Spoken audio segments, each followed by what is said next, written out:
The instant the ground vanished beneath my hiking boots, I knew I was in serious trouble. One misstep on a slick ridge, and I tumbled into a forest so dense it seemed to swallow sound, sunlight, and hope all at once.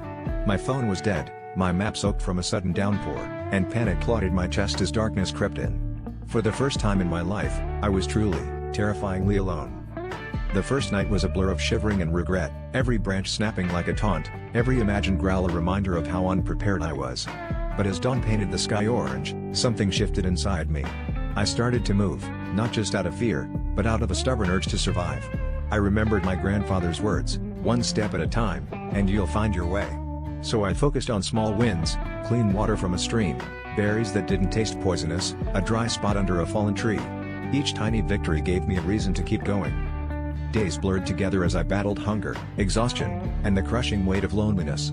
But somewhere along the way, I stopped counting how many hours had passed and started noticing the world around me, the intricate spiderwebs, the symphony of birds at sunrise, the resilience of wildflowers pushing through stone. I realized I'd been lost long before the forest, stuck in routines that dulled the edges of my life. Out here, every moment was sharp, urgent, real. When I finally stumbled onto a ranger's trail, tears streaming down my face, I knew I'd found more than just an escape. I'd discovered a grit I never knew I had, a gratitude for the smallest things, and a hunger for truly living. Sometimes, it takes losing your way to find the path you were meant for. No matter how lost you feel, every step forward is a step toward a life worth living.